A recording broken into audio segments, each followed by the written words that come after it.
The spoon in Lucas' mouth fell out and he suddenly stood up from the chair in the rest area. A miscalculation. After all, this is a public place. He let his guard down because there had been no one around just now. Fortunately, he had just pulled his hand out of Leo's palm. If they were still holding hands, it would really be hard to explain. But he didn't know how long Nora had been there. Just a few minutes ago, they were feeding each other ice cream. If Nora had seen that, it would be over. Lucas was panicked, while Leo was much calmer. He took the initiative and asked Nora first, "Why are you here?" Nora obviously didn't expect to run into her boss and colleague either. She stared at Leo and Lucas for a long time before saying, "I have something to do and I'm just passing by. It's not too far from the company. It's not impossible to run into acquaintances." Lucas felt a shiver of fear. Today they ran into Nora, this straightforward girl. Nora would come up and say hello directly when she saw them.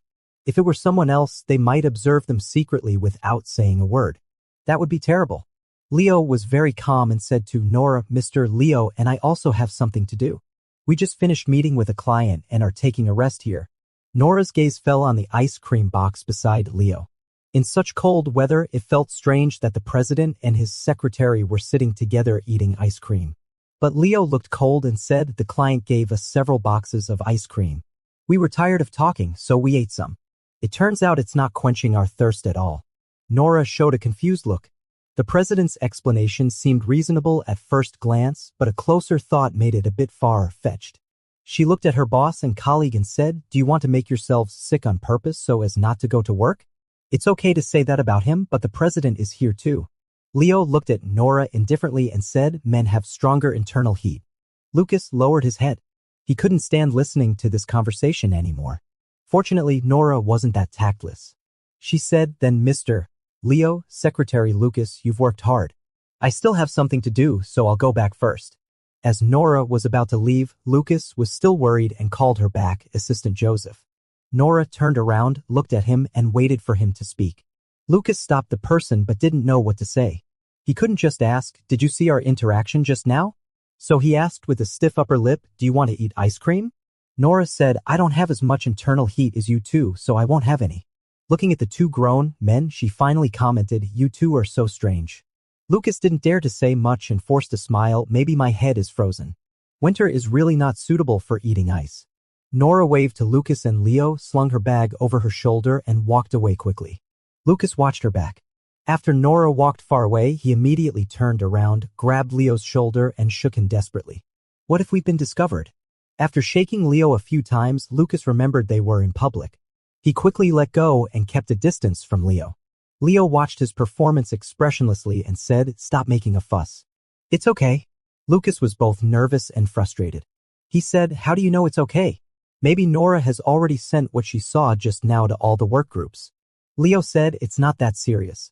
With Nora's straightforward personality, if she realized something, she would have said it directly just now. Since she didn't say anything, it means she didn't notice anything. Lucas calmed down and thought carefully. It seemed that was really the case. If Nora discovered their intimate relationship, she would definitely say, "I knew it. Mr. Leo just fancies your looks." Lucas composed himself and said, "Anyway, let's leave this place full of trouble quickly." Leo leaned over lazily and wanted to hold his hand, but Lucas refused. Lucas said, "No more intimate contact in public from now on." It was all because they were too carried away that this crisis occurred. "Leo, is it really that serious?" Then how could he show off his boyfriend? Later that day, Leo took Lucas to the club. Lucas was still angry all the time. While coaxing him, Leo thought the little secretary was as cute as a pufferfish. They ate, drank, kissed, and hugged in the private room and spent a wonderful weekend. When going to work on Monday, Lucas was on tenterhooks, afraid that Nora had sent what she saw to the group and all the assistants in the president's office had guessed the relationship between him and the president. Then in a few hours, all the employees in all departments of Shearway would know that the president was having an affair with his secretary. Just imagining that scene makes one feel suffocated. Lucas sat in a daze at his own desk, looking in the direction of the elevator. Every time someone came to punch in for work, he would startle. But the scene he imagined didn't happen. His colleagues' expressions were normal. When several people saw Lucas looking over, they even waved at him with a smile. Even Nora showed no abnormality. She walked in normally, went to her own desk, and didn't communicate with anyone. Lucas began to believe that Nora didn't see anything. Maybe it's not that she didn't see anything, but that she was too dull. Being straightforward doesn't equal being perceptive. It's more likely to be simple-minded. Lucas let out a sigh of relief. While sighing with relief, he became even more vigilant. He couldn't let anyone see them again. Maybe he wouldn't be so lucky next time. So Lucas became even more strict with himself and also with Leo. Besides not being allowed to have any physical contact in the company, they couldn't be lovey-dovey even outside. Even when there was no one around, it was not allowed. Only in his rental apartment and the Yunting mansion would he let Leo give him a kiss. Leo was very dissatisfied with this. This is a bit too much. It's disturbing my normal life. Lucas was puzzled. How is it disturbing? Isn't your life always normal? Leo said, you now take up half of my life. If I'm not allowed to touch you, my life will be incomplete. Stop saying cheesy pick-up lines from now on. Leo pinched Lucas's hand and said, this is more distant than when we were signing the contract. You don't even talk to me in the company. Isn't it even more strange? Just be natural and do as you usually do. Lucas objected. No, you promised me that you wouldn't affect my work. Leo said innocently, in fact, it's you who are really affecting the work. How can there be a secretary who doesn't greet his boss when they meet? After much persuasion, Leo managed to dispel some of Lucas's concerns, but a few words from Henry immediately put him back to square one. Henry was very concerned about Leo's crush. He had tried to get some information from Leo several times but got nothing. Seeing that Leo had been in high spirits recently, Henry thought that Leo's relationship must have blossomed. As such, Henry became even more curious. He was itching to know who on earth was the person who could make Leo, a bachelor for 30 years, fall in love. Unable to make a breakthrough from the front, Henry could only make inquiries indirectly. He turned to Lucas and casually asked, Secretary Lucas, how is Mr. Leo doing recently? Lucas was puzzled and asked, why wouldn't he be okay? Henry made his question clear. Has he bought any gifts for someone? Is there any arrangement for a private dinner with someone in his schedule? Lucas became alert. That's asking too many details, isn't it? Henry coughed and decided to tell Lucas, it seems that Mr. Leo has a partner, but he's so tight-lipped that he doesn't reveal a thing. I'm really curious, so I'm asking. You're the closest person to Mr. Leo. You're in charge of his purchases and hotel arrangements. Haven't you noticed anything? Lucas turned his head and said to Henry with a smile, no, Assistant Henry. Mr. Leo is always very cautious and never brings his private life into work. So I know nothing. Henry showed a disappointed expression. Lucas continued with a smile, maybe everyone is wrong. Mr. Leo doesn't have a partner at all. It's all just groundless rumors. Impossible, Henry said firmly. Mr. Leo must be in a relationship.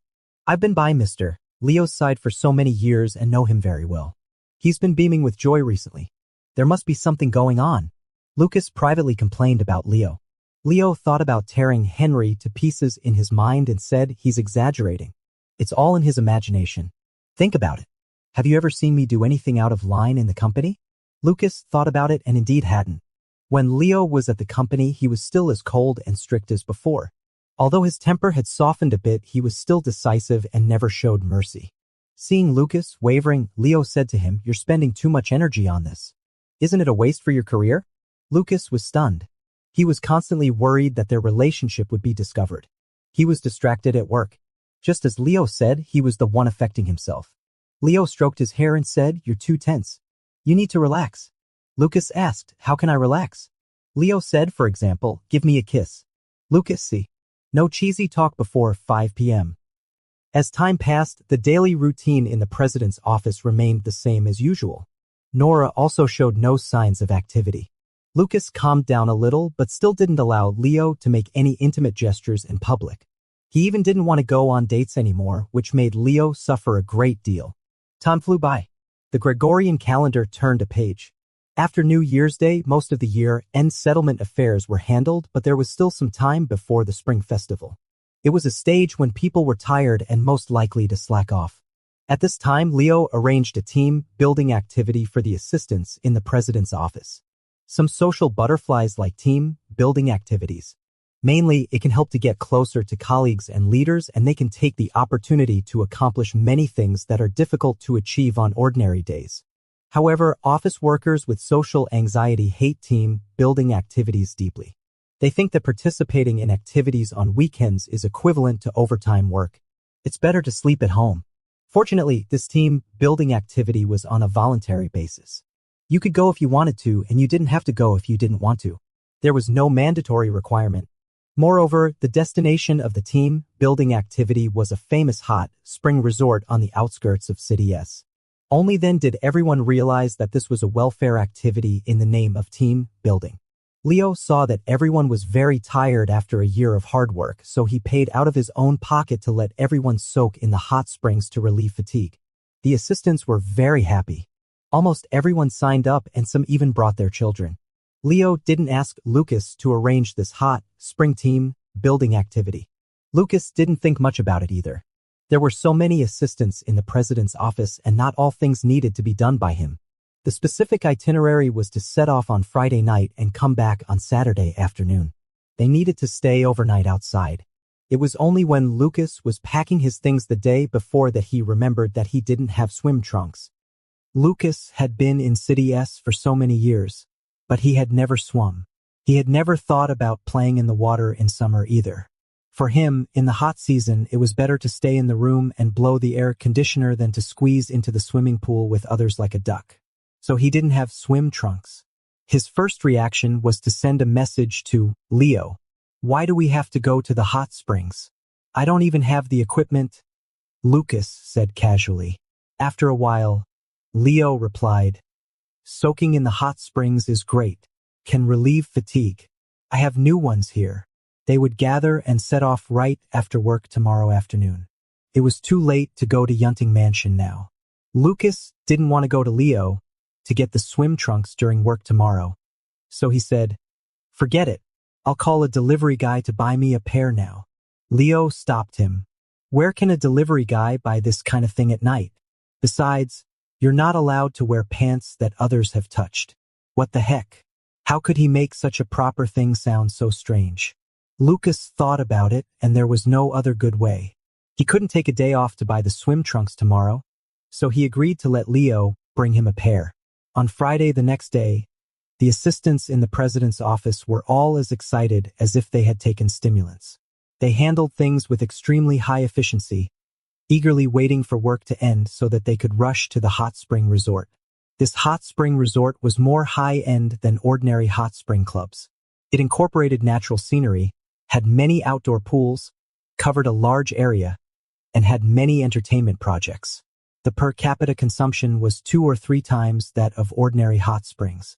This time, the president has spoken and the company will foot the bill. Everyone is both happy and looking forward to it. Lucas is preoccupied with his swimming trunks. Without them, he won't even be able to get into the water.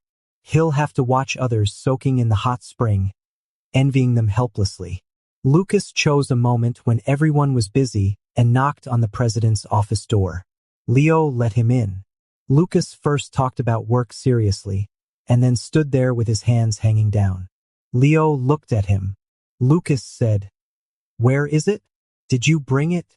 Leo beckoned to him. Lucas walked to the president's side. Leo opened the drawer. Lucas saw a packaging bag lying in the drawer. Obviously, it was a brand new pair of swimming trunks. Just as he was about to reach out to take it, Leo suddenly closed the drawer. Lucas was startled. Leo said, "It's a cash-on-delivery deal." Lucas had a complicated look on his face, with an expression that clearly said, "The great president actually charges for a pair of pants." Leo reached out and pulled his head down, quickly rubbed his cheek, then opened the drawer again, took out the swimming trunks and stuffed them into his hand. "It's a fair deal. You can leave now," Leo said seriously, picked up the documents and continued to read, ignoring Lucas. Lucas glared at him and whispered, "Violation during working hours. Yellow card warning." Leo pretended not to hear and concentrated on reading the documents. Lucas walked to the door with the swimming trunks.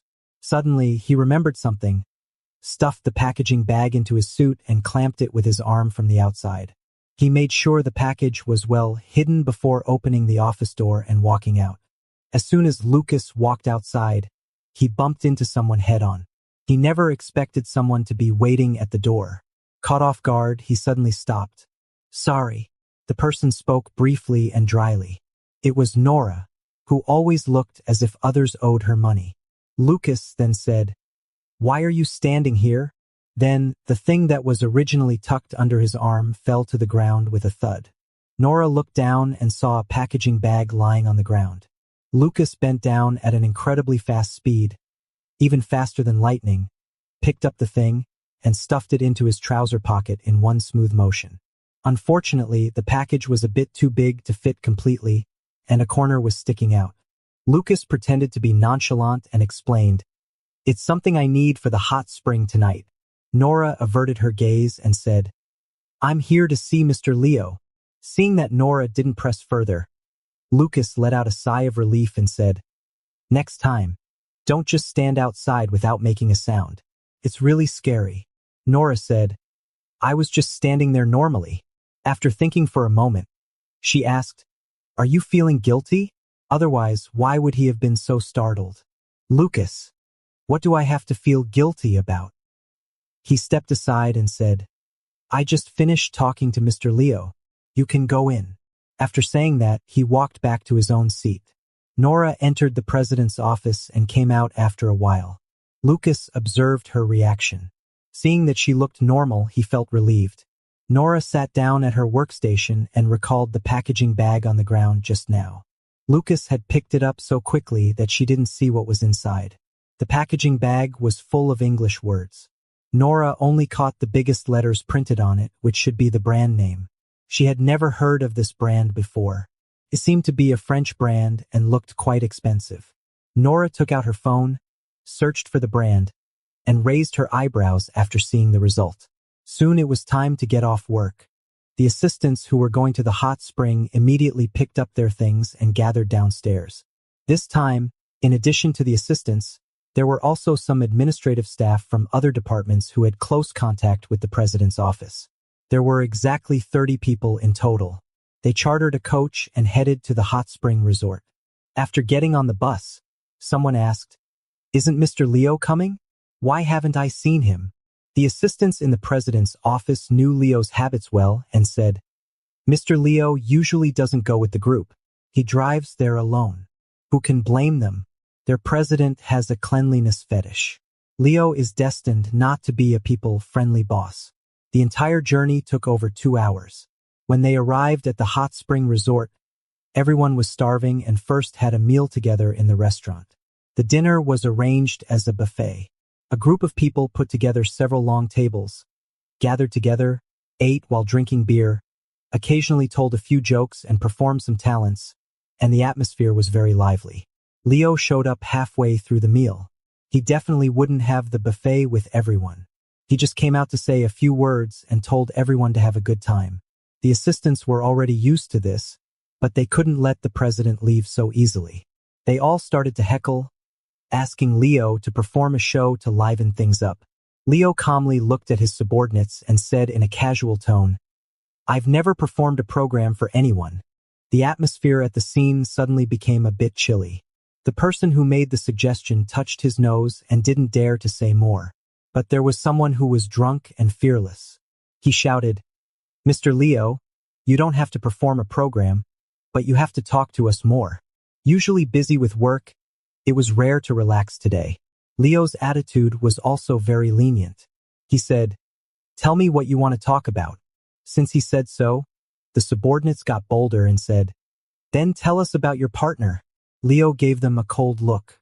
Someone got scared and said with a laugh, "Drink, drink." He wanted to brush the topic aside, but someone got excited. Henry slammed down his glass and shouted, "Mr. Leo, don't hide your relationship." Once the special assistant had spoken up, the others started to egg him on. Lucas lowered his head and rubbed his nose, secretly grinding his teeth in anger. How gossipy these people are. Leo wasn't angry either. Instead, he twitched the corner of his lips and said, "I'll introduce her to you later." After he finished speaking, before the others could react, he stood up and said calmly, "Eat slowly and be careful not to drink too much." Then he left the restaurant. All the people present then came to their senses and said in disbelief, "Is Mr. Leo admitting it?" Although he still didn't say who the partner was, at least he had indirectly admitted it. Everyone immediately cheered. "Why do I have the feeling of an old mother?" When you're drunk, you get carried away and dare to say anything. Me too. I'm so touched. I'm so curious. I wonder what kind of person could win over Mr. Leo. It should be a young lady from a prominent family. We're really going to have a president's wife. Lucas poked at the food on his plate expressionlessly, not eating it, just playing with it. Sorry, it's neither a Miss Universe nor a young lady from a prominent family. I'm afraid I'll disappoint you. Nora noticed Lucas, looking bored out of the corner of her eye, and suddenly spoke up. Mr. Leo is so busy with work. How can he be in a relationship? She said softly. I bumped into him and Secretary Lucas meeting a client outside last weekend. As soon as she said this, everyone stopped discussing for a moment, and this corner of the restaurant fell silent. Lucas rolled his eyes speechlessly and glanced at Nora. Then everyone reacted and started laughing. What does being busy matter? You can still be in a relationship when you're busy. Yes, Mr. Leo is so rich. He should prioritize his marriage. His career can take a back seat. Someone even leaned over to Lucas and said, Secretary Lucas, next time Mr. Leo asks you to work overtime with him on weekends, just tell him to go accompany his partner, and you can have a holiday. Lucas smiled but didn't comment. Fortunately, everyone still remembered about the hot spring and didn't stay in the restaurant for too long. After filling their stomachs, they walked towards the hot spring pools in small groups. The changing rooms in the hot spring resort are divided into male and female sections. There are some pools on each side, and the mixed, gender public pools are in the open air area. Many people were eager to try and ran outside after changing their clothes. The men are unmarried and the women are unwed. Adults are responsible for their own actions. At this time, as colleagues, they don't care about the harm of office romances. Lucas didn't think much about it, but hesitated a bit holding the brand new swimming trunks. The style of these swimming trunks was quite ordinary, and the pattern was rather low-key, but somehow they felt hot in Lucas' hands. Leo shouldn't have done anything to these swimming trunks, right? The packaging was brand new and hadn't even been opened. Lucas pushed the absurd thought out of his mind, changed his pants, put on a bathrobe, and walked to the pool. The assistants in the president's office all kept in relatively good shape. There were no potbellies with beer bellies. Several people soaked in the pool and let out comfortable sighs. This is what it means to be comfortable. Lucas stood by the pool wrapped in a bathrobe and didn't get into the water for a long time. When the others saw it, they called to him, Come on, Secretary Lucas. It's so comfortable. Lucas usually looked a bit thin. Coupled with his face, when he didn't speak, it was easy to associate him with words like gentle and refined. At this time, he was only wearing a bathrobe, and the belt of the bathrobe was loosely tied, half, revealing his fair skin and chest. He was actually stronger than expected. With a slender waist, long legs, and bright star-like eyes, he looked upright and handsome no matter how you looked at him. Someone who liked to stir up trouble whistled, Secretary Lucas, if you were a girl, I'd definitely chase you. Lucas smiled and didn't take the joke seriously. Just as he was about to untie his bathrobe and get into the water, Henry suddenly walked over, grabbed him, and pulled him outside. Secretary Lucas, I need to talk to you. He said to his colleagues in the pool, I'll borrow him first. Hey, what are you doing taking our Secretary Lucas away? Henry pulled Lucas away in front of several people. Lucas asked curiously, What's wrong, Special Assistant? Henry dragged him to a deserted place and said to him mysteriously, Are you in an awkward situation? Lucas was stunned for a moment and didn't understand what he meant. Took him a while to figure it out. Lucas didn't deliberately hide his sexual orientation. Some people in the office knew about it while others didn't. Henry was one of those who knew he had had a former boyfriend. Henry thought that as a homosexual, he would be embarrassed to soak in the hot spring with other men, so he specially called him out. Lucas paused for a moment and said, Thank you. I'm actually not that bothered. Lucas discovered his sexual orientation in college. At first, he was confused, but he quickly adjusted his mindset. In this society, for a minority group like him, there are always inconvenient aspects. Now people are much more tolerant of homosexuality, and he also consciously doesn't cause trouble for others. If others mind, he'll avoid suspicion. If no one mentions it, he'll just go with the flow. He's not interested in every man's body and won't look around randomly. Moreover, now he has Leo in his heart, and he also knows that straight men won't think in that way at all. But Lucas was very grateful that Henry was thinking about him. Henry scratched his head and said, "I overthought it." Lucas said, "You're really considerate." Henry said, "I originally wanted to tell you that there are private hot springs over there. The privacy is quite good.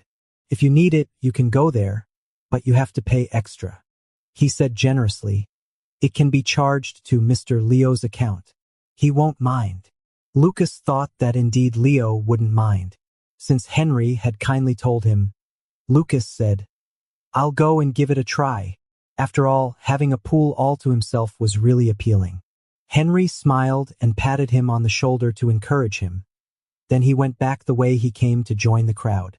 Lucas walked curiously in the direction Henry had pointed.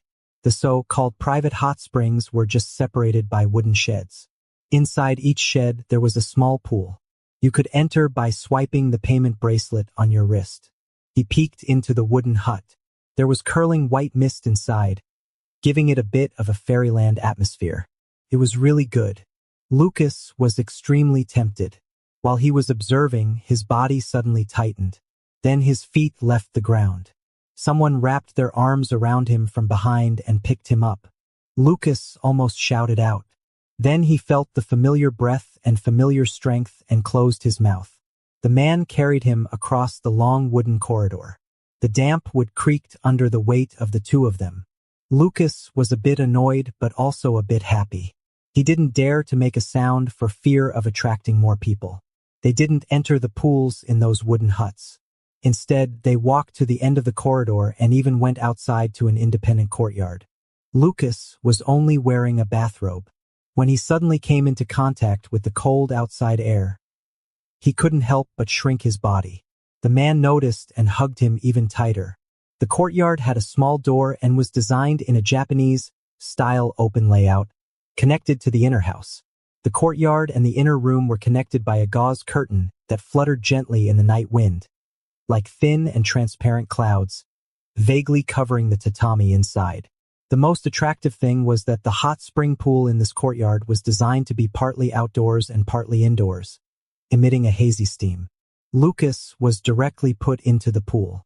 The warm water soaked through his bathrobe, giving him a gentle touch. When his slightly cool skin touched the hot water, he couldn't help but shiver.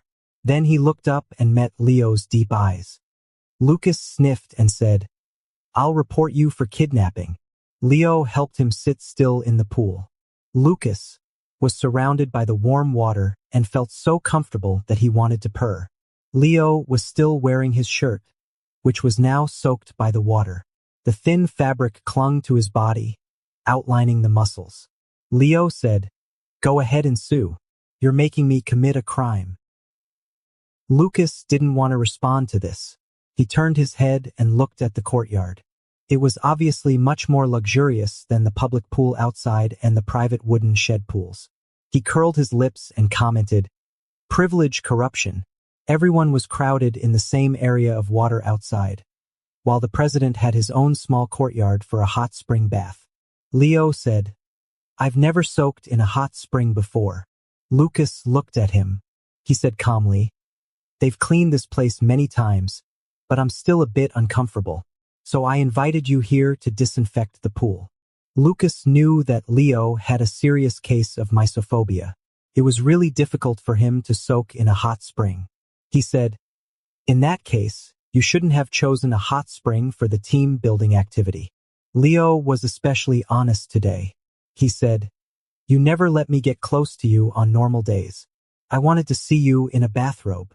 During this period, Lucas had been on high alert and firmly resisted any public displays of affection for fear of being discovered, which made Leo very unhappy. He made up his mind to set the team-building location at a hot spring resort and must lure Lucas to his side. Speaking of this, Lucas got a bit nervous. "We're here with our colleagues today. Don't go too far. If we're discovered, it'll be over." Leo held him down and lifted the collar of his bathrobe with his hand, saying, "It's okay. There's Henry. I asked him to lead you out. He thinks you're soaking in the hot spring alone and will cover for you." As for Leo himself, everyone knew he had mysophobia, so it was normal for him not to be with the group and to disappear.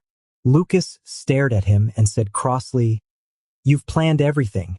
The bathrobe was already loose after being soaked in water. Now, with a flick of Leo's finger, Lucas started to panic. He covered his collar and said, "What are you doing?" Leo was calm and composed. "How can you soak in a hot spring with your clothes on?" Whether it was because of the steam or something else, Lucas' fair skin began to turn pink. He stammered, "You're also wearing clothes." Leo raised his eyebrows, and Lucas immediately wished he could bite off his own tongue. Sure enough, Leo started to take off his clothes. Lucas slid down into the water little by little, trying to bury himself in it. Leo quickly finished undressing himself, then directly jumped into the pool, fished out Lucas, and said, "Secretary Lucas' disinfection function is quite good. I have absolutely no psychological barriers now." Lucas thought to himself that it was because now there was only lewdness in his eyes and mind. Leo took away Lucas' bathrobe, glanced around with his eyes, and said admiringly, "Actually, there's no need to wear swimming trunks. Anyway, there wouldn't be a third person to see." Lucas couldn't stand it anymore and splashed water at him. Leo wasn't afraid at all. He stepped forward against the water splashes and pulled Lucas into his arms. The warm water brought a wonderful feeling. Lucas blushed all over, like an apple. Colleagues were doing team building not far away, while the boss was holding the secretary in the pool, splashing water like King Zhou and Daji. It was simply improper. Lucas was extremely shy. Leo leaned against the poolside, leisurely holding him, without any psychological burden at all. Lucas said resentfully, "You're completely different in private from how you are in the company." It should be said that Leo was like a different person after falling in love compared to before he was enlightened. All his previous arrogance and haughtiness were gone. He stuck to Lucas every day. Only his eloquence remained, and his ability to be sarcastic was now focused on saying flirtatious words. Leo said, "It would be so boring to be the same as usual. To chase one's wife, one has to be quick, accurate, and decisive." Lucas gave him a glare. Lucas had been glaring at him more and more frequently recently. Leo scooped up the pool water and poured it down on Lucas' round shoulders, saying, "Moreover, you're not afraid of me anymore, right?" Lucas was stunned. He really wasn't afraid of Leo anymore. Before, he was very worried about how to get along with his superior when in a relationship, but it turned out there was no such trouble at all. Leo was more suitable to be a lover than he had imagined. At the company, Leo still criticized mercilessly, but in private, he cared about Lucas and was gentle and considerate. Doing so gave Lucas a sense of security. He knew that Leo was realistic and wouldn't bring work emotions into private life. Every time they were alone, Lucas was both looking forward to it and happy. This is the real feeling of being in a relationship. In this way, Lucas is no longer afraid of Leo. Losing the sense of awe, it's hard to regard Leo as a boss anymore. Lucas snuggled on Leo's shoulder and joked, "I'm not afraid of you anymore. What if I oppose you at work from now on?" Leo thought that if that happened, it meant the junior secretary had learned enough and could go to other departments to show his talents. But it wasn't the right time yet. Leo said, "I'm not a tyrant. I welcome suggestions. If your suggestions are stupid, don't blame me for spanking you." As they talked, Leo started to act inappropriately again. Lucas slapped away his increasingly excessive hands. Seeing that the topic turned to work, Leo took the opportunity to say, "You don't have to be too nervous at the company either. It's been going well these days. No one points fingers at you. They only come at me." Speaking of this, Lucas was annoyed. He turned around and wanted to attack Leo, but Leo was lying there, his chest rising and falling, and his whole body was slippery. There was no way to start. He could only glare at the president again and say, "What's wrong with you? You actually admit it openly. Don't you think you have enough attention? I just want a quiet and stable working environment." Leo asked, "Isn't the current environment quiet and stable enough?" Lucas was at a loss for words. Leo stroked his hair and said, "You're too obsessed with this matter. It's bordering on paranoia. There's no need for that." Lucas pursed his lips, relaxed his body, and leaned on Leo's shoulder. He understood the reasoning. He just couldn't control himself. As time passed, he got along well with Leo. There were no major problems in the president's office either. His heart had already calmed down. But it was hard for him to completely let down his guard and return to normal life. He just couldn't bring himself to do it. The winter night wind blew, lifting the gentle curtain and revealing the tatami in the inner room. There was a warm and leisurely atmosphere. However, the winter wind was too cold. When it blew on the exposed skin, it brought a chill. But the moist and warm water vapor surrounded the two of them, resisting the cold outside. Leo's gentle movements made Lucas both shy and relaxed. "Don't be so nervous.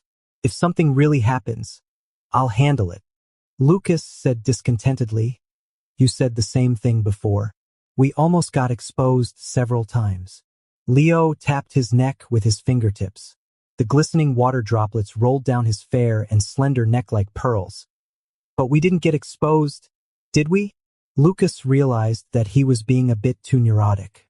Finally, he said, "Okay then." Seeing that he had finally coaxed the person into a good mood, Leo started to push his luck. Lucas had rosy cheeks. At first, he still felt a bit guilty. His colleagues were crowded in the public pool, while he and the president were indulging in the independent courtyard. But no one came to look for them for such a long time. Coupled with what Leo had just said, it made him let go of his long-standing vigilance. His heart softened, and he began to face his own heart. He also wanted to be affectionate with Leo, so he turned sideways and faced Leo directly. Those usually clear eyes became hazy because of the steam. Lucas smiled at Leo, stretched out his arms, and put them around Leo's neck. Leo only had one feeling, slippery, very slippery. Before, Leo could still restrain his restlessness and chat with Lucas.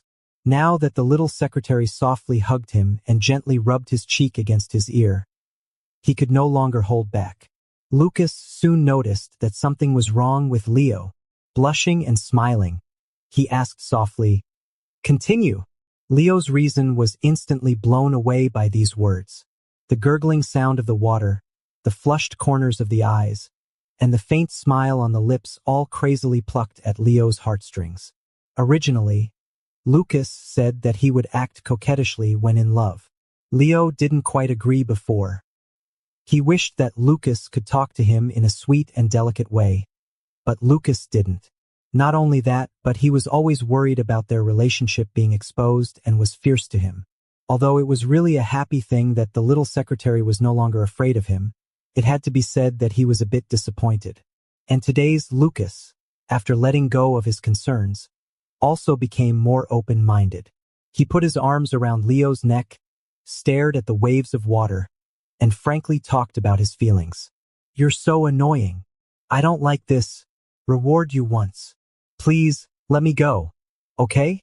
Leo thought that he could even give his life. The winter night was cold and desolate. Even the twinkling stars couldn't bring any warmth. But there was steam rising from a corner of the courtyard. As soon as the sweat came out, it melted into the hot spring water. The curling steam formed a white mist, blocking all the scenes. Lucas still remembered that they were on a team building activity, so he didn't go all the way. Leo understood his feelings. Also, he thought the pool water was not clean and hygienic enough. At the same time, Leo looked down on the environment here, so the two of them didn't go all the way. In fact, these are just excuses. The deepest reason is that both of them are novices and hesitated at the last moment. Leo kissed Lucas on the forehead and cheeks. Lucas leaned against him, and his long and thick eyelashes trembled because of his rapid breathing. Leo wished he could swallow Lucas whole, but Lucas still retained his senses. After he calmed down, he looked up and around, asking, "What time is it now?" Leo wanted Lucas to stay overnight and said indifferently, "It's still early." Lucas didn't believe it. He cleared his throat and loudly called the voice assistant, asking, "What time is it now?"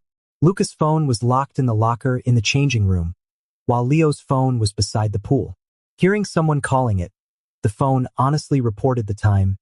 "It's 11:13 now." Lucas was startled. It was already so late. He quickly stood up from the pool, but he felt dizzy because he had been soaking for too long and almost lost his balance. Leo supported him. Only then did Lucas realize that the borrowed swimming trunks were already gone, and his face blushed even more. He complained to Leo, "It's all your fault. It's so late." Leo was somewhat satisfied and said calmly, "It's my fault. Watch your step." He stretched out his arm, picked up a new bathrobe from the side, wrapped Lucas in it, and the two of them walked up and entered the inner room. Leo pressed the switch on the wall. A glass door descended at the place of the gauze curtain, isolating the cold air outside. The air conditioner was running to maintain the temperature in the room. Lucas sat on the tatami, blushing, and kicked Leo's calf with his foot, asking, "Do you have any pants?" Leo took out a pair of packaged disposable pants from the cabinet and pretended to help Lucas put them on. Lucas snatched them away and glared at him several times. Lucas found a longer bathrobe and wrapped himself tightly in it. Only then did he suppress his inner shyness and said, "I have to go." This team building activity arranged standard rooms with 2 people in each room. Lucas was afraid that staying out all night would arouse suspicion from his roommate, and he wouldn't be able to explain it clearly the next day. So he insisted on going back to sleep. Leo felt a faint sense of regret in his heart. Taking advantage of the team building opportunity to lure the junior secretary out for some fun is indeed exciting. But the junior secretary is too rule, abiding to stay overnight. The courtyard with an in-house hot spring is definitely much more comfortable than the standard room. If he stayed, he could enjoy breakfast and soak in the hot spring again early tomorrow morning. Lucas found himself corrupted by the sweet talk and actually felt reluctant to leave. He composed himself and said to Leo, "Then I'll leave." Leo looked at him with a profound look. Lucas felt like a heartless man who said he'd leave and then left. He took the initiative to step forward and kissed Leo on the lips. Only then did Leo's expression soften. If he didn't leave now, he'd find it even harder to go later. Lucas said, "See you tomorrow." Instead of going through the courtyard he came from, he left through the main door of the room. He didn't bring his phone and didn't know the situation of his colleagues. He walked in a hurry, and when in a hurry he easily got confused. After a while he was dizzy and realized he was lost. Lucas had to look for the staff everywhere.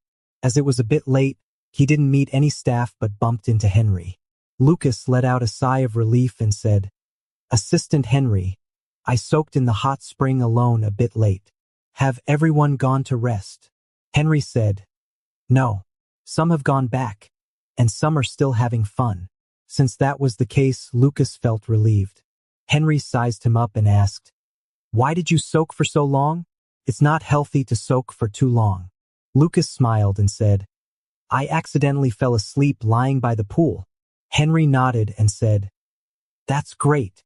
Go have fun all night with those who are continuing the party." Lucas just smiled and asked Henry how to get to his room. After Henry showed him the way, he left in a hurry. Henry looked at Lucas's back, lost in thought. Why did Secretary Lucas come from that way? It's completely in the opposite direction from the private hot spring in the wooden cabin. Moreover, the bathrobe Lucas was wearing was not the uniform style of the resort but the one for VIPs. Henry knew this so clearly because he was the one who arranged Leo's room. Coincidentally, Leo's bathrobe was of this kind, and Leo's private courtyard hot spring pool was in the direction where Lucas had just come from. Henry stood there. He wasn't stupid. It's just that some things were overlooked. Henry shook off the inexplicable thoughts in his mind, scratched his head, and turned around to walk back. Who would have thought that just after walking a few steps, he bumped into someone at the corner, which gave him a start. "Assistant Joseph, why are you here?" Henry, touched his chest to calm his racing heart. Nora looked at him with a serious expression. Henry asked, "What's wrong? Is there something?" Nora pursed her lips, looked around, and said to Henry, in a hesitant yet determined tone, "Special assistant, I can't keep things to myself." Henry nodded blankly, not understanding why Nora was analyzing her own personality with him at this time. "I'll be suffocated if I don't say it out," Nora said expressionlessly and matter-of-factly. "But it's not good to say it, so I can only come to you." Henry blinked, still not understanding what Nora meant. "I think you should also have noticed something, so I want to confide in you." Henry looked serious and said earnestly, "Go ahead, Assistant Joseph, I'm listening." Nora must have encountered a bottleneck in life. As a senior, he must use his rich experience to help the junior get through the difficult time anyway. Hearing him say this, Nora told him all her speculations in detail. Henry was stunned. It was different from what he had imagined, but after careful consideration, he thought what Nora said made sense. Seeing Henry looking solemn, Nora was a bit nervous for once, but after getting the words out, she felt much better. After thinking for a moment, Henry said to Nora in an extremely solemn tone, "Whether this is true or not, only the heavens, the earth, you and I know about it. Do you understand? It must be suppressed," Henry thought. Who would have thought that Nora would say, "But Mr. Leo and Secretary Lucas, as the parties involved, also know about it. Then it can't be just between the heavens, the earth, you and me." Why is she so argumentative? Assistant Joseph really needs to change this straightforward personality. Henry's forehead throbbed twice. He tried to say to Nora earnestly, "What I mean is, don't spread this matter any further." Nora nodded. She didn't want to spread the news either. One person had shown her kindness by giving her an opportunity, and the other had once saved her life. No matter what kind of relationship they had, she had no objections. It was just that her nature made her unable to hold it in. After much thought, she came to find Henry. Dragging someone else into it would make her feel better, and Henry was the president's right-hand man, so it should be okay. Henry pondered for a moment. Moreover, it may not be true. Let's observe further. Nora continued to nod. Lucas didn't know that his two colleagues were struggling over his and the president's matter. He walked all the way to the locker room, changed his clothes, and retrieved his phone. 1 or 2 hours ago, someone had sent him a message asking him to go to the lounge on the 3rd floor to play. Apart from that, no one noticed anything amiss. Henry had indeed covered for him. Lucas chatted with his colleagues on the phone and politely declined the invitation to continue playing. Then he returned to his room. His roommate was still out having fun and hadn't returned to the room. Lucas was glad to have some peace and lay on the bed. Thinking about what had happened at night, his face still flushed a little. The president's strong and muscular chest and long, flexible fingers kept flashing before his eyes, and he couldn't get rid of the image. Lucas got up and drank a glass of cold water before lying down again. Originally, they were supposed to go around to enjoy the scenery the next morning. However, most people had partied until the early hours and were catching up on sleep. They just couldn't get up. Only a few people with children went out for a walk. Lucas got up early and stood at the entrance of the villa. As he expected, Leo also came. After the heart-to-heart talk the previous day, Lucas also thought that he had been too uptight and there was no need to be so defensive. He just needed to get along with Leo normally. So he actively followed Leo, and the two of them enjoyed the scenery around the hot spring villa together. The scenery around the villa was not particularly outstanding. Moreover, in winter all things withered. There were neither shady green trees nor blooming flowers. It was even a bit desolate. But fortunately, the air was fresh, which made the white-collar workers who sat in the office for a long time feel refreshed. Lucas and Leo chatted intermittently. Occasionally, someone would come up to talk to the president. Generally speaking, the atmosphere was good. Neither of them noticed that Henry was observing them sadly from behind. After transferring her anxiety to Henry, Nora felt relaxed and slept in her room in the morning. On the contrary, Henry couldn't fall asleep at all. With dark circles under his eyes, he followed Leo and Lucas, trying to find out the truth. Lucas didn't notice Henry's little thoughts at all. Along the way, he talked and laughed with Leo and returned to his previous attitude, which made Leo very satisfied. At noon, everyone gathered again for a meal, and in the afternoon, the coach set off on the return journey. Everyone had a great time during this team-building activity. Lucas and Leo spent a few hours in the hot spring pool. Thinking that no one cared, Lucas relaxed his guard, no longer asked Leo to keep a distance from him, and was willing to accompany Leo to play all kinds of love-showing games. Time flew by, and before they knew it, the spring festival was approaching. As the only son in his family, Lucas would definitely return to his hometown for the spring festival. Leo was well aware of this and didn't say much. Instead, he bought a lot of gifts, arranged for their shipment, and planned to go to City C with Lucas. Lucas knew that Leo wanted to make a good impression on his parents and didn't stop him. What he was worried about was something else. He asked, "Leo, will you go back to the Chin family for the spring festival?" Leo paused for a long time and said, "Yes." Since Leo drove away the audit team, Alexander had been quiet for such a long time. Apart from normal business dealings, it was as if he didn't have the son at all. And Elena had said last time that she would no longer interfere with them, and she really didn't show up again. She really kept her word. When Leo said he would go back for the spring festival, Lucas was a bit worried. He was afraid that Leo would have another conflict with the chairman. Leo knew his concerns, stroked his hair and said, "Don't worry. I've been through so many years like this. It won't get any worse." Lucas felt even more uncomfortable. He knew that there were always many feuds in wealthy families. But now that his relationship with Leo had changed, he couldn't stand by and watch it as a show. He felt stifled. As the spring festival was approaching day by day, Lucas was a bit distracted. He was thinking about whether he should ask Leo to go to City C for the spring festival. After much thought, he felt that he had no position to do so. Alexander should have known about their false relationship turning real. The reason Alexander didn't take action was not because he had compromised, but because he didn't take Lucas seriously. If Lucas took Leo away at this time, the chairman might be extremely angry. Lucas didn't want to put Leo in a difficult situation.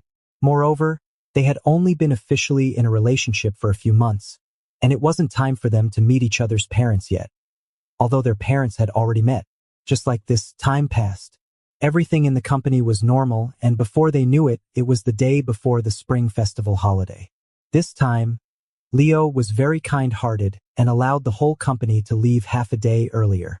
Lucas booked a high-speed train ticket for the afternoon. Leo drove to Lucas' rental house in person to pick him up, helped him carry his luggage, and sent him to the railway station. He was considerate and gentle. Seeing that Leo looked normal, Lucas didn't say much. It's difficult to buy tickets during the spring festival travel rush. Lucas directly booked a business class ticket, which came with a separate waiting room. Leo sat beside Lucas and told him to say more good things about him in front of Ms. Yi and Mr. Miles.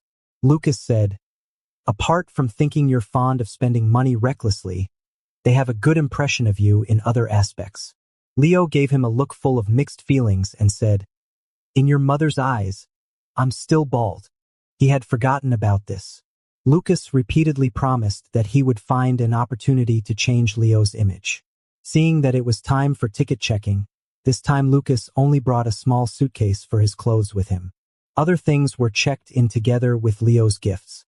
Maybe they would arrive in City C earlier than him. Leo held his hand and said, "You must miss me, okay?" Lucas replied, "I know. I'm already missing you now." Leo pinched his nose and said, "You're just being perfunctory." The platform started to broadcast the ticket checking information. Lucas dragged his suitcase and said, "I'm leaving." Leo waved his hand gracefully and watched Lucas enter the ticket checking gate. After Lucas completely disappeared from sight, he put away the smile on his lips and became expressionless. The spring festival holiday was only 7 days long, but he already felt it was going to be a long time at the beginning. These 7 days might be a tough battle for him. Without Lucas around to disinfect and filter things, Leo couldn't stand the bacteria on the public facilities in the waiting room and started to walk away. Just as he reached the exit, unexpectedly, he met Henry. Henry was carrying a lot of bags. He stared at Leo with wide eyes and couldn't even speak properly. "Cheen, Mr. Leo?" Leo frowned and asked, "Why are you here?" Due to the shock, Henry didn't come to his senses and blurted out the truth. "I'm going home." Only then did Leo remember that Henry wasn't from City S. But Henry had stayed in City S during the spring festival before and never went home. Leo looked at Henry meaningfully. "You've made up with your family? After 8 years, the war of resistance has finally won." Actually, it's the 9th year to be exact. Henry's experience was a bit similar to Leo's. He also had a bad relationship with his family. Henry seemed carefree and even more stubborn than Leo. He ran to City S out of anger and started his own career. He originally wanted to be a professional manager, but by chance, he became the special assistant to the president at Shearway. When Shearway was first established, Alexander served as the president concurrently, and Henry had followed Alexander. Alexander soon handed the company over to someone else, that is, the second-term president of Shearway, and Henry's position remained unchanged. Then Leo joined Shearway and quickly climbed to the position of executive. Since then, Henry began to assist Leo. Henry had accompanied Leo for the longest time and was Leo's most capable right-hand man. During this period, Henry had countless opportunities to get promoted or go to a better company. But he didn't. He just stayed at Shearway as an assistant and was jokingly called the eternal assistant and the veteran of 3 eras by everyone. Leo knew that the reason why Henry didn't want to move was that he was still angry with his family and didn't want to have any connection with the Sioux family's network. He just wanted to stay at Shearway. Now that he was going home for the spring festival, it seemed that his relationship with his family had eased. Henry's face turned a bit red and he said shyly, "It's okay. I'm getting old and my mind is more peaceful. It's time to go back and have a look." Leo nodded and said, "Have a good journey." Henry asked, "What are you doing here?" Leo didn't need to go back to his hometown. Leo said casually, "Seeing someone off." Henry stared with wide eyes and looked up at the train schedule at the station. The high-speed train to City C had just stopped checking tickets. He remembered that Lucas was from City C. Henry looked at Leo with a complicated look. Leo calmly looked back and said, "I'll see you off too." Henry said, "No need. I won't trouble the great president." He dragged his suitcase forward. Leo watched his back and his mind was working fast. Henry has reconciled with the Sioux family, which means he won't stay at Shearway for long. Leo called out to Henry, "Assistant Henry." Henry turned back. Leo said, "Give my regards to your family. After the spring festival, find an opportunity for us to have a good chat." Henry was thinking about the matter between Leo and Lucas. Hearing what the president said, he thought it was really necessary to have a good chat and readily agreed before walking towards the waiting room. Lucas was sitting on the high-speed train. Estimating that Leo had already gone back, he sent a message to him. The two chatted on the phone for a few words. Lucas closed his eyes and went to sleep. When he woke up, he would arrive in City C. Lucas took a taxi and soon arrived at his doorstep. As he expected, the checked-in things arrived before him. As soon as Camila saw him, she said, "Why did you send back so many things?" Lucas remembered his mission and said, "Most of them are from Cheen." He cleared his throat and said, "They are from Leo for you." Camila was very happy. It's really thoughtful of Leo, since they met during the National Day before. This time, Lucas didn't receive as much affection from the Yi family's parents as last year. The topic mainly revolved around the gifts from Leo. "They are too expensive. Tell Leo not to spend so much money." Although Camila said so, there was an obvious look of joy on her face. This time, Leo not only sent health supplements and jewelry, but also a set of Elena's movie-related merchandise. Lucas said, It's okay. He has a lot of money. Let him spend it. Miles looked at his son with a complicated expression. He hesitated for a long time before saying, Lucas, spending Chin. Miles didn't know how to address Leo. After knowing Leo's identity, he couldn't call him Leo like Camila. He could only say, don't take it for granted to spend Mr. Chin's money. Lucas never had any burden in this regard. He had even received double salary. He said, it's okay. It's just the sugar-coated bullets of the capitalist. It's like taking from the people and using for the people when he gives them to us. Only Camila didn't understand. Is Leo so rich that he can be regarded as a capitalist? Lucas mumbled, just kidding. He didn't tell his mother that Leo was his boss, mainly because he was afraid that Camila would be overly excited after knowing that her son's boyfriend was the son of her idol. The New Year goods at home had already been purchased. Lucas had always been a hands-off person at home and did nothing. But this time, with a reference, his treatment was different. Seeing him lying limp on the sofa, Camila criticized him. You're already so old, yet still so lazy. You don't know how to do any housework at all. Learn from Leo. He can cook so well. Camila added, he's also a secretary. I wonder how he serves his boss at the company. Lucas put on a dead fish face. At night, Lucas lay in bed and told Leo about this. I've worked hard outside for a whole year. What's wrong with being a young master at home? I still got scolded, and the reference is you. He forced Leo to answer him. Tell me, don't I serve you well enough? Leo of course said, very well, extremely well. You make me feel comfortable all over. It's amazing that they can flirt even though they're 1,000 kilometers apart. After chatting for a while, Lucas started to ask what he was most worried about. When will you go back to the Chin family tomorrow? Leo replied after a short pause. I'll go there in the evening and have the New Year's Eve dinner directly. Lucas advised him. Harmony should be the top priority during the spring festival. No matter what, wait until the new year is over. It's not worth getting yourself angry. Leo said, I understand. Lucas wanted to say a few more words, but Leo found this nagging little secretary quite novel and interesting, and said, do you know what you're like now? Lucas was puzzled. Like what? Leo. Like a fussy housewife lecturing her husband. Lucas immediately caught the key point. Who's your wife? Who's your husband? Don't forget you're still in the pursuit stage. Leo immediately started to coax him. After chatting for a while, Lucas felt a little relieved when he saw that Leo was in a normal mood. The next day was New Year's Eve. According to previous year's practice, they would go to the Yi family for the New Year's Eve dinner at noon on New Year's Eve. But this year, the Kong family argued strongly, saying that it was unfair that they could only meet on the third day of the Lunar New Year every year because of Camila and the others. They insisted on having the dinner on New Year's Eve. Camila discussed with Lucas' maternal grandparents, and this time they agreed to the Kong family's request. The Yi family's New Year's Eve dinner was advanced. Coincidentally, Lucas came back early this year, so they had the dinner on the 29th of the 12th lunar month. At noon on New Year's Eve, Lucas accompanied his parents to have a meal with the relatives of the Kong family. Miles followed Camila and was close to the Yi family. Since Lucas took the Yi surname, the Kong family had quite a few complaints about Miles.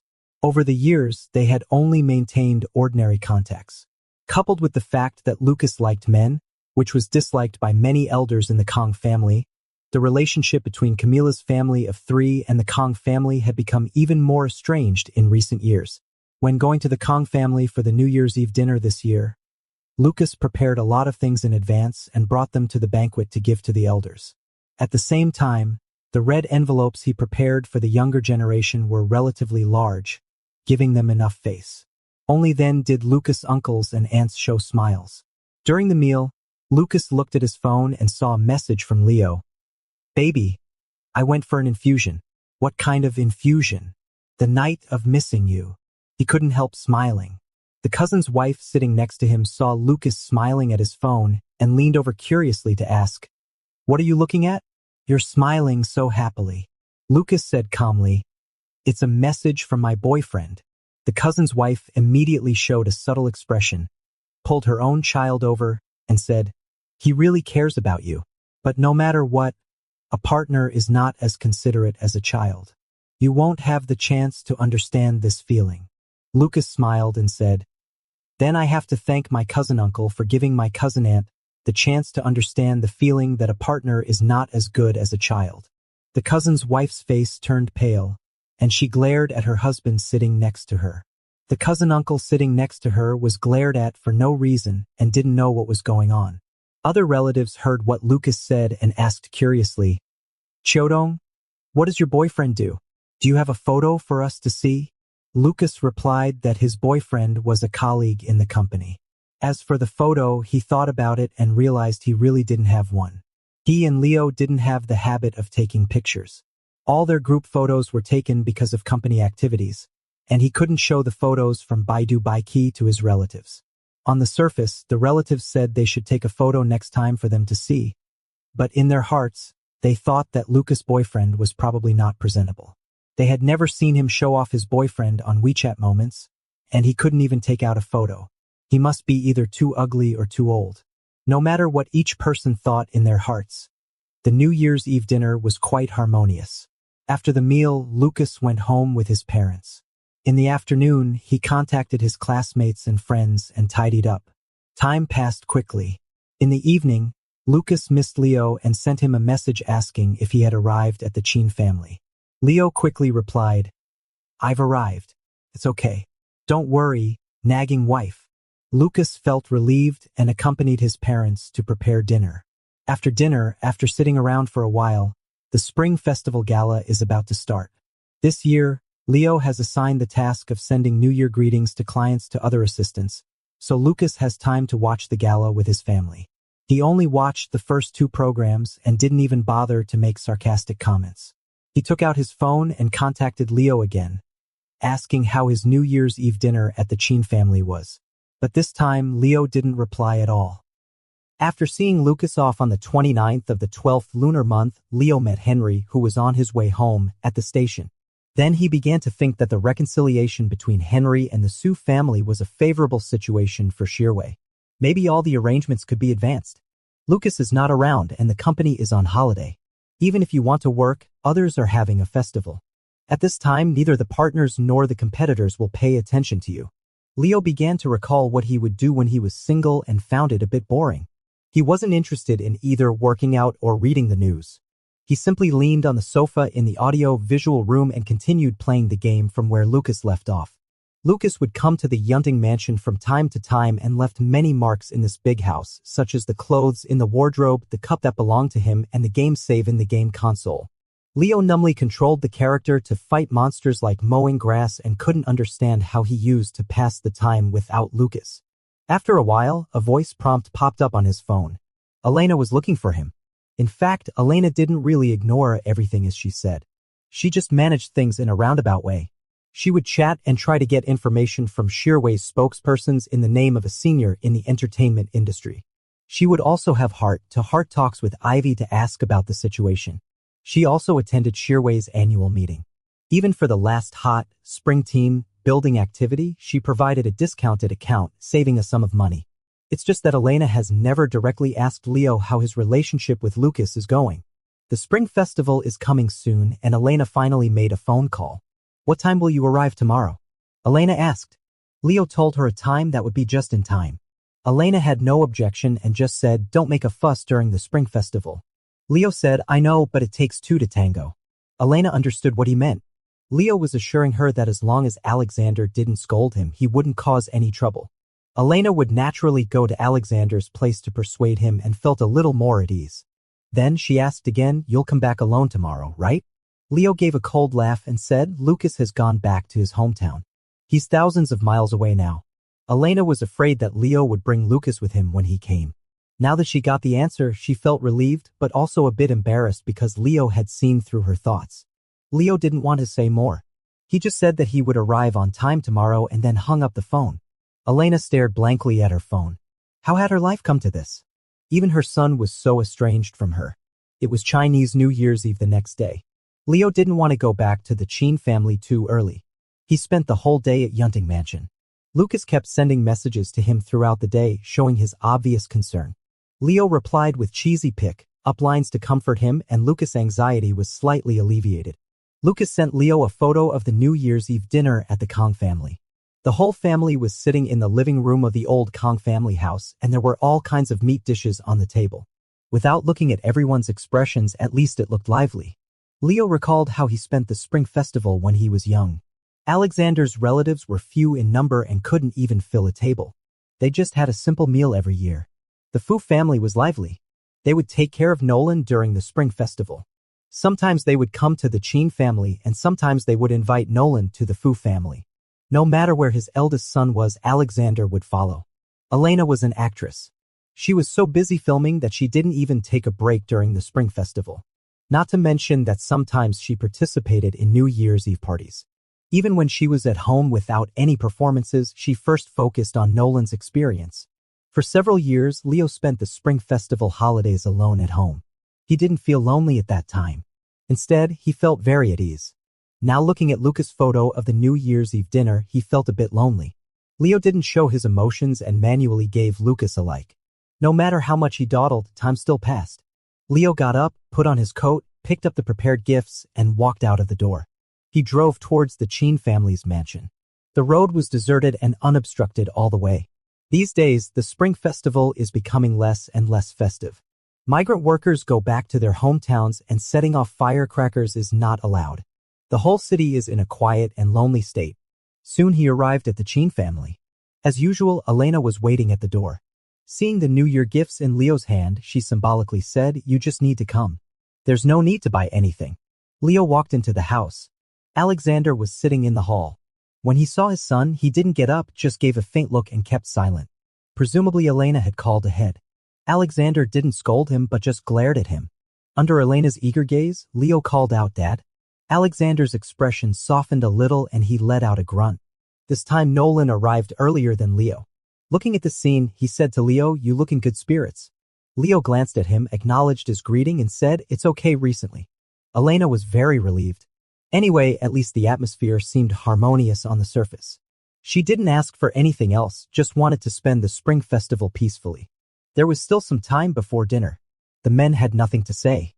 Leo went to his room and pretended to tidy up things. He wouldn't stay here anymore. The daily necessities in the room had already been moved out, only leaving some souvenirs from his teenage years. Leo rummaged through a box and found some certificates. He couldn't help smiling for no reason. At that time, Nolan always outshined him. He always got the first place in everything and won all kinds of awards, which made Leo very inferior. Even when he won an award in a competition, he didn't dare to go home and tell the good news. He secretly hid the certificates. Now he wouldn't be like that. He would definitely get what he wanted. Lucas said he acted quickly.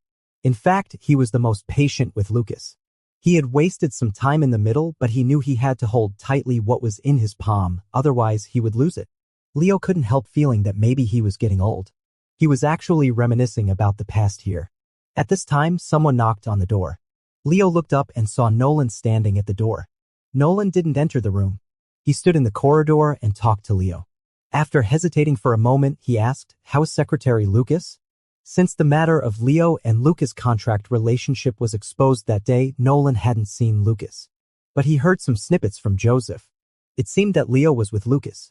Nolan wondered if they had fallen in love for real, but he couldn't be sure and didn't have the position to confirm it. For this New Year's Eve dinner today, he was well prepared. He even fantasized that Leo would bring Lucas here and make the chairman faint on the spot. As a result, it didn't happen. Leo neither brought Lucas nor angered Alexander. Since Leo came of age, Nolan has no idea what's going on in his younger brother's mind. After hesitating for a long time, Nolan decided to visit Leo alone. Asking about Lucas was a roundabout way of showing concern for his younger brother. Leo said, "Whether he's doing well or not has nothing to do with you." Nolan raised his hands in a conciliatory gesture and said, "I'm just asking. I have no other intentions. There's no need to be so hostile. After all, Secretary Lucas left here unhappily last time." Leo looked at his elder brother. After a long while, he said, "He's fine." Nolan understood that the two were really together. No wonder Leo was so calm today. It turned out that being in love had put him in a good mood. Nolan genuinely thought that Lucas and Leo were well matched and was glad to see them together. That's why he was so speechless about their fake relationship act. Since they are together again, although it's a bit of a hassle as long as the result is good. Although Nolan was very interested in the gossip about the two of them, he didn't dare to ask Leo directly. He thought about getting information from Lucas another day. So Nolan said dinner will be served soon and then left. Leo stared at Nolan's back in silence. Soon, the Chin family's New Year's Eve dinner began. The large dining table was filled with sumptuous dishes, but there were only 4 people sitting around it. In the past, Elena would always start some ice-breaking topics, and at least they would exchange a few words. But today, she didn't initiate any conversation for fear of starting an argument. It was better not to talk and just have a quiet New Year's Eve dinner. Elena's requirement was very low. She just hoped to get through the new year peacefully. She didn't say a word, but someone wanted to. When Alexander was halfway through the meal, he asked Leo, what are the plans for Shirway next year? Elena's heart was in her throat, fearing that Leo would speak rudely. But Leo didn't say something like, the plan has long been placed on your office desk. Instead, he calmly talked about some projects to be carried out next year. Alexander was very interested in several of these projects and asked Leo to focus on their development next year, and the group could provide support. At this time, Nolan also interjected in good time, saying that there had also been great progress on his junior brother's side. It seemed that Shirway was developing well. The 3 men actually started talking about work at the dinner table. Elena let out a sigh of relief. She looked at the full plates on the table. Many of the dishes were cooked by her personally. The chef had gone home for the new year and simply prepared the ingredients. She had been busy all day today to make such a sumptuous meal. Basically, no one ate. The 3 father and son members of the Chin family just simply picked at the food with their chopsticks. No one cared how fresh the ingredients were or how much effort Elena had put in. None of these mattered. As long as the whole family could sit together in harmony without quarreling. Elena showed a happy look on her face, but Leo didn't. Even though Alexander didn't blame him and his words were quite normal, he still had a cold expression. He could hold back his temper to respond to Alexander, but he couldn't let down his guard. Elena still had illusions about Alexander, but he didn't. While talking, they ate, and there was actually a bit of a harmonious atmosphere. Alexander had drunk some wine. The atmosphere was good, and he thought it was time to announce something. Alexander said to Leo, the old department of blcommunity still needs to be resolved. Leo looked up. How to deal with the remaining departments of blcommunity had always been a point of divergence between the group and Shirway. Previously, Alexander finally relented and Leo had started looking for a new buyer. Who would have known that the incident of Lucas occurred and Alexander no longer trusted Leo and put the matter on hold? It had been dealt with coldly during this period. No one knew what Alexander meant by bringing up this matter at this time. Elena had a vague premonition of something bad. Alexander said, I know you don't want to carry the burden of blcommunity. I'll find a way to help you get rid of it. Since you don't want to handle it, let someone else do it. He looked at Nolan and said, Shirway will reorganize a new department on the basis of blcommunity's old department. You'll be in charge. Nolan was stunned, then smiled and said, I'm very busy with R&D. I don't have time. I've already said that I won't participate in the company's management anymore, let alone interfere in Shirway. After Nolan made his stance clear, although Alexander was disappointed, he didn't force it and said, then ask Joseph to send someone. Leo's face became increasingly ugly. Alexander was trying to place Nolan or Joseph's people inside Shirway. Alexander still hadn't given up on introducing Jin's capital to firmly control Shirway. He was afraid that Shirway would get out of his control. Leo took several deep breaths and said, it's impossible. Don't even think about it. I won't agree. Alexander was annoyed by his disrespectful tone and said, what do you mean by not agreeing? Aren't I trying to find a solution for you? Leo said coldly, what you want to solve is me, right? He was guarding against his son like an enemy. How can you talk like that? Alexander's anger gradually flared up. In his eyes, this method was excellent. It could prevent Leo from being held back by blcommunity's old department and reassure the Fu family. It was a win-win situation. What was Leo dissatisfied with? Leo valued Shirway the most and would never allow outsiders to infiltrate the company. He said, if you insert one person today, you can insert a second person tomorrow. After inserting 11 people, will you form a football team in the future? Leo sneered, what, do you want to break into Asia and go global? That mouth of Leo's. Alexander slapped the table and said, what are you talking nonsense about? Leo said, isn't it you who is talking nonsense? If it weren't for the fact that you're wide awake now, I'd almost think you were talking in your sleep. Unable to out-argue Leo, Alexander could only bang the table repeatedly and say, ungrateful and rebellious. Leo retorted, aren't you the one relying on your seniority? He said mockingly, are you really doing this for my good? It's for yourself, right? Alexander was so angry that he began to speak recklessly and started attacking the person Leo cared about. Ever since you got involved with that secretary, you become more and more lawless. One day I'll drive him out. The curve of Leo's lips straightened into a line. His eyes were gloomy and his face looked extremely ugly. He stopped arguing with Alexander and stared fixedly at his father. Scared by Leo's terrifying look, Alexander regained a bit of his senses and said, how dare you stare at me like this? What, are you going to turn the world upside down? Leo snapped the chopsticks in his hand. Lucas was so worried about him and hoped he could have a good spring festival. He kept exhorting him and even sent him a message before the meal telling him to seek harmony. But his own family members were so belittling Lucas. The next moment, Leo was about to overturn the table. Nolan also didn't want things to get out of hand. Just as he was about to persuade Alexander and Leo, unexpectedly, another person present caused trouble. Elena stood up and directly pushed the plates on the dining table to the ground. The delicate bone china dishes shattered with a loud clatter. The others stopped in their tracks. Elena pointed at Alexander and shouted, didn't I tell you in advance not to say unnecessary things and not to mention things that would upset the kids? You promised me. Why are you still causing trouble today? Alexander was confused. Where am I causing trouble? He thought the solution he came up with was for Leo's good. Elena was a bit hysterical. You clearly know he values Shirway highly, yet you still interfere. You clearly know he likes his secretary, yet you bring Lucas up to hurt him. What else is this if not causing trouble? You're doing it on purpose. Your promise to me is like hot air. You don't take me seriously at all. As Elena spoke, she almost couldn't go on. I just want to have a good spring festival. The dishes on the table were in a mess. The soup and oil were flowing everywhere. The floor was full of broken bowls and dishes, and the place was in a complete mess. Alexander didn't expect his wife to lose her temper first. He stood there stunned for a few seconds and then said, what are you doing? His face flushed red and he scolded, do you also want to turn the world upside down? Originally a bit dejected, Elena felt her anger flare up again when she heard what Alexander said. She shouted, so what if I turn the world upside down? I've endured you for so many years without a problem, but you can't even endure these few days. What important decisions have to be made today? Can't you wait until the third day of the Lunar New Year? Elena was extremely angry and even uttered inauspicious words on New Year's Eve. Nolan had to speak up and said, Auntie, please sit down and calm down. The more Elena thought about it, the more aggrieved she felt. Since her meeting with Leo and Lucas last time, she had been constantly thinking about her life. Her career was brilliant, but why, when she was about to retire, did she always fail in her attempt to make her son happier? Leo told her not to have unrealistic fantasies, but she couldn't completely give up. She hoped for one more chance. If this spring festival could pass peacefully, would the new year take a turn for the better? So she lobbied on both sides and tried hard to arrange a reunion dinner.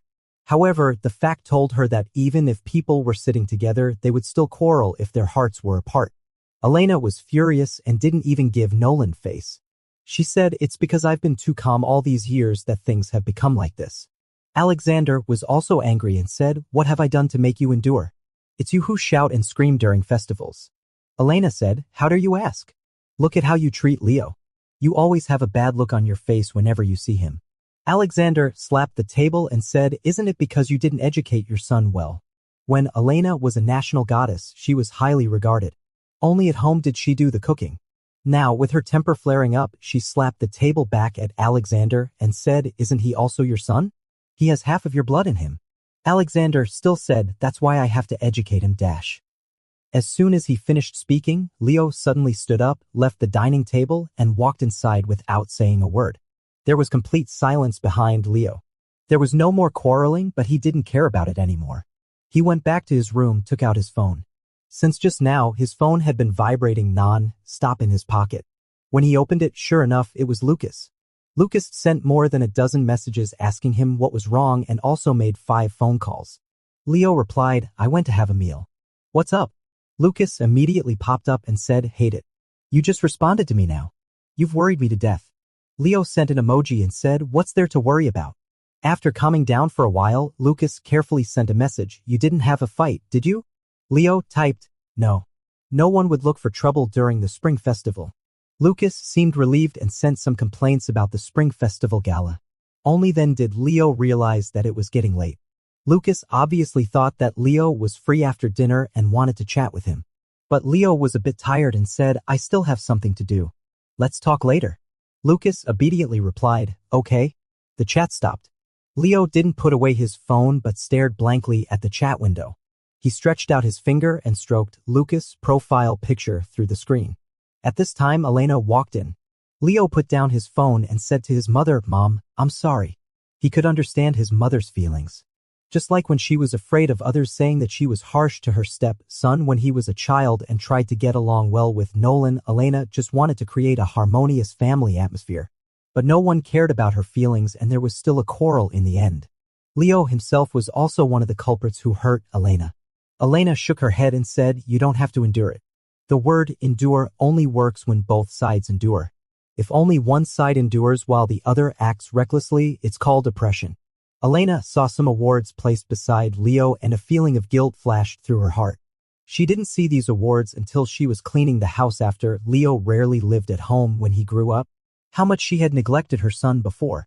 Elena remembered the past and her expression softened. You were so well behaved when you were a child. Leo was very sensible at that time. He never made requests on his own initiative, was quiet and well behaved, which was completely different from now. Leo himself also said, there's no way. I have a bad temper now. I can't go back to the past. Elena said, it's good like this now. Being too well behaved makes one prone to being bullied. The two fell into a long silence. Leo was too lazy to ask Elena why she had come and also too lazy to ask how Alexander was. He knew that his mother's outburst today was for his sake. He was the root cause of all the contradictions in this family. Maybe Alexander would think every time he saw him that it would be better if the youngest son had never been born. Leo sneered. It's a pity that he was no longer the obedient good boy he used to be. Leo thought it was ridiculous. He had so many resources in his hands. How could Alexander think he could control him now? The only thing he couldn't let go of. Leo looked at Elena. Elena suddenly understood Leo's look and said, you want to leave? Leo calmly asked his mother, can I? If he hadn't been worried about Elena, he would have left directly from the dinner table just now and wouldn't have returned to the room. He told his mother what was on his mind. I want to go to Lucas. Elena said incredulously, young secretary Lucas. Isn't he from City S? Leo nodded, he's in City C. Elena subconsciously glanced out of the window. The night was pitch black. No one nearby was setting off fireworks and the neighbors were far away, so there was no sound at all. This Chinese New Year's Eve was even lonelier than usual. Elena looked at Leo. His body was here, but his heart had already flown thousands of miles away. After a long while, Elena said, go. Leo hesitated a bit and said, is it okay not to accompany you during the Spring Festival? Elena shook her head and said, this Spring Festival has been ruined even before it really starts. Since the moment Alexander caused trouble just now, the Spring Festival has been spoiled. Leo asked again, is it okay to leave you alone to face this? After all, Alexander was very angry. Elena laughed and said, I used to avoid things too much and always wanted to smooth things over, which is why the situation has become like this today. It's just right that we can sort things out properly during the Spring Festival. Leo stood up and stared fixedly at his mother. Elena had to look up to see his expression clearly.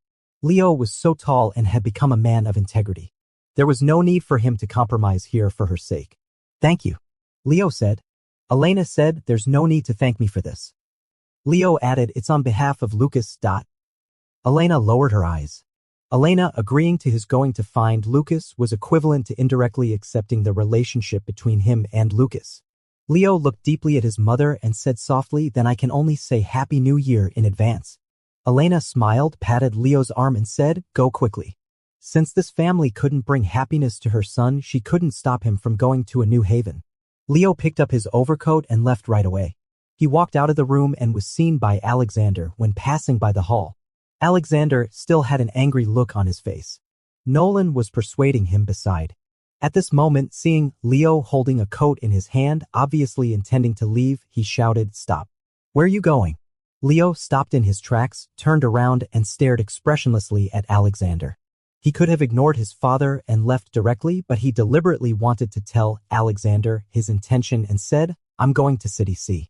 Alexander didn't understand yet. He couldn't figure out what Leo was going to do in City C, which was thousands of miles away at night. But Nolan understood. He blurted out subconsciously, "You're going to find Secretary Lucas." Leo didn't say a word, which was equivalent to an admission.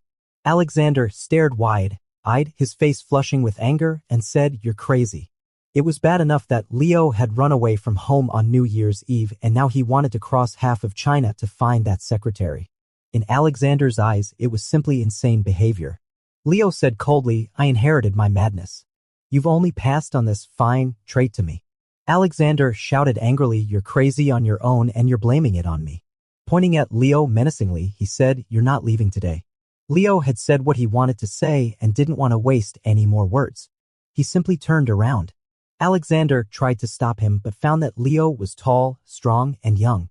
All the domestic staff at home had gone back for the new year and there was no one to help.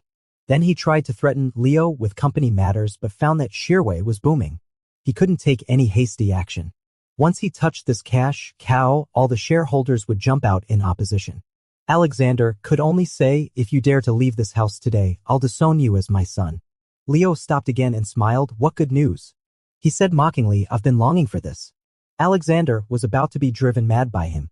At this time, Nolan suddenly spoke up and asked, "Leo, how are you going?" Leo looked at Nolan intently and said, "By high-speed train." Nolan pondered for a moment and then asked, "Then how will you get to the high-speed railway station?" Leo frowned and said, "Why are you asking so many details?" Nolan said calmly, "You've been drinking. You can't drive. Today is New Year's Eve." The bosses were kind-hearted and let the drivers go home for the New Year's Eve dinner. Before, only one bodyguard escorted Leo to the Chin family. After he arrived safely, the bodyguard also left. Anyone would think that Leo would stay at the Chin family for the night. No one could predict that there would be a quarrel at the Chin family. Now that Leo wants to leave, he can only call a car. Even though even in the wealthy districts near Chin family, calling a taxi is no easy feat, today on the eve of Lunar New Year, the number of single-round drivers is notably fewer. By the time you've sorted it out, it'll be dawn in City C. Nolan said. Only then did Alexander realize that Nolan was trying to dissuade Leo and immediately felt a bit better. In this family, only Nolan is relatively normal and will handle things according to his wishes. Leo always goes against him. Now even Elena is throwing plates and bowls in front of him. It's really outrageous. Leo started to get impatient and said, "You're just wasting my time by talking here." Leo didn't give Nolan any face and continued walking out on his own. Nolan called him to a stop again. Just when Leo's patience was about to run out, Nolan said, "I'll take you to the high-speed railway station." "I haven't drunk." Leo and Alexander froze at the same time. Under his father's gaze, Nolan walked towards his younger brother, calmly turned his head, and greeted Alexander, "I'll drive him there." Alexander was so stunned that he missed the chance to say something and watched helplessly as Nolan led Leo out of the Chin family gate.